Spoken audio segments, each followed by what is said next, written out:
Welcome everyone to Behind the Scenes No More. My name is Deborah. I'll be your host on this show. Today I have a special guest here. Priscilla Foley. How are you? I'm fine. So, Priscilla Teley Foley, what do you do?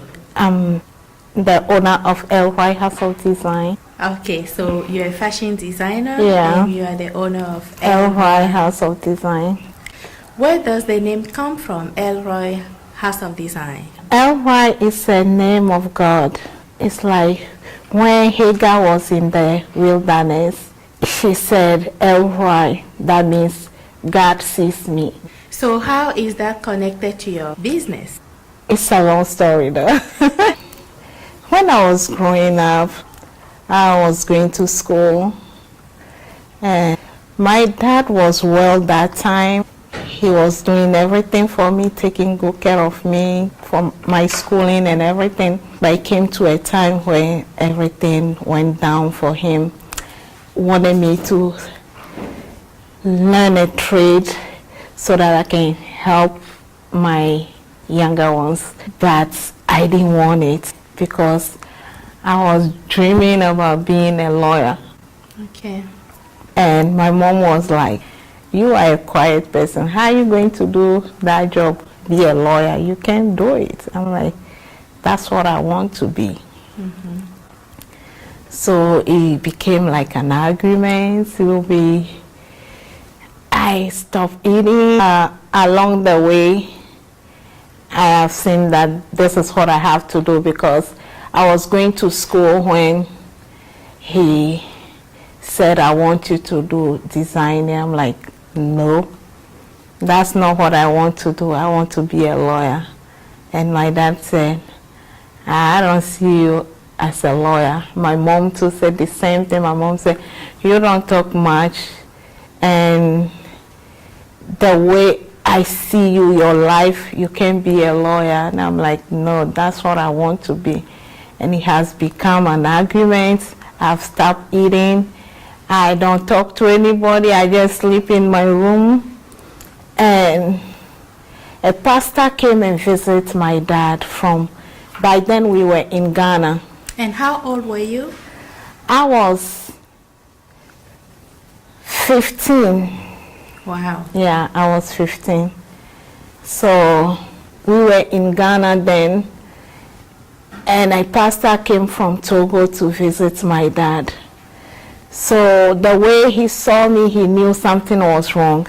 He asked my dad, and my dad told him, and he was like, don't force her, I'll talk to her. And he came and talked to me, and he said, just pray and ask God if this is really what you have to do. If not, God will direct you to another thing. And he asked me, what do you want to do? And I told him. And secondly, I told him again that if I have to learn something, I don't think that will be designing, that will be hairdressing. Mm-hmm. And he just smiled a little bit and he said, okay, just go and pray about it. Don't be angry because you don't know how God have in store for you. And I'm like, okay. So that afternoon, I went back to my room. I laid on the bed. I did not know how I fell. I just fell asleep. Mm-hmm. So in my sleep, I saw myself in a huge place surrounded with machines, different kind of machines that I never seen back home in any shop. I've seen those machines, and I was dressing nicely, walking through, giving instructions to people, and sewing machines, and people were working, and I was walking through them, giving them instructions how to do the things. We were sewing wedding dresses and stuff. So I was like, wow. So you basically saw yourself in the future yeah, as a fashion designer. Yeah, I saw myself. So I wake up. When I wake up, I was like, why this dream? Why did I see myself in something I don't want to do? So I was like, I was confused. And I didn't want to talk to anybody about it. So when I wake up, I went outside. The pastor was sitting in the living room. He saw me through the window. He saw that I was sitting alone, but I was smiling because I was thinking about what I saw. So he walked towards me. He was like, oh, you wake up? I said, yeah. He said, did you pray about what I told you? I said, I did. He said, okay, now I can see that you are smiling. That's fine. It's better than to be angry in the house, all that. I said, yeah. So I said, can I confide in you?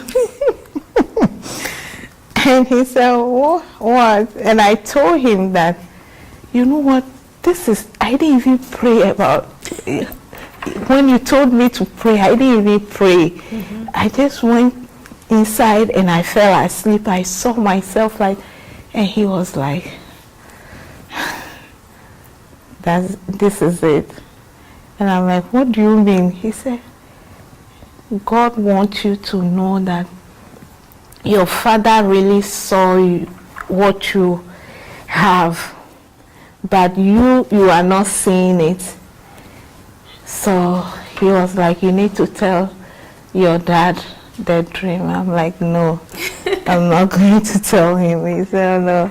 So fast forward, today you're a fashion designer in Omaha. Mm-hmm. How is that going for you? Good.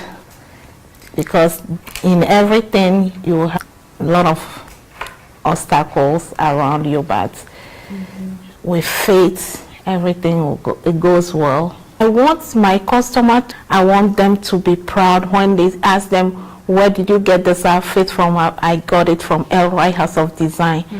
Because when they say that and the people look at my work and they like it, I feel proud. Yeah. So I've seen your tagline is, we design and sew excellently. So excellence is very important to you. Yeah. So do you have any upcoming? Yeah, we have a fashion show coming up June 22nd at the living room. What is your theme this year? It's boldness and confidence. Wow, boldness and confidence. So that's the new collection? Yeah. So you need to have employees or contractors? Yeah. So do all your orders only come from Omaha? No.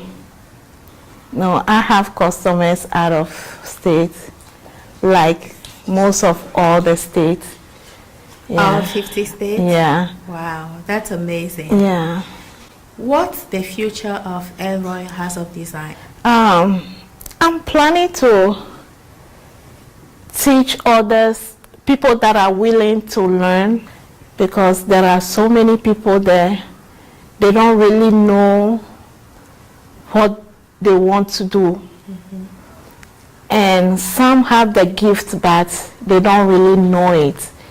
So I'm calling upon everybody that if you feel like you get a little bit inspired in designing, or when you put your hand on some things, you get it done well or something, they should explore their options. Yeah.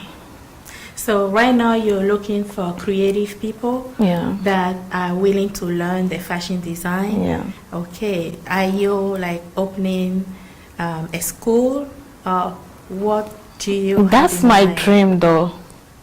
That's my dream. And you know, that takes me back to the story that you just shared with us. When you had that dream at age 15, when you had that disagreement with your parents asking you to pursue fashion design, and then I was like, no. But that's exactly what you saw in that dream. Yeah. You saw yourself in a shop surrounded by students and other designer working for you.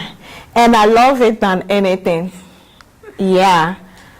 I love it than anything because it's like since I had that dream and I say yes to my dream and I start doing this, I never, even if things are getting so hard and I'm facing so many challenges, I never give up on this because it's something that I really love doing. So here in Omaha, a lot of people know about your business. You're a fashion designer. You sell so many dresses and outfits for so many customers here in Omaha, but they don't really know about your story. Thank you so much for sharing that story. It's not just something that you woke up one day and came up with, but this is the background of what you do. God gave you skills, talent, and now you're using those skills and talent at the service of your customers. Thank you so much for watching. This was Behind the Scenes No More.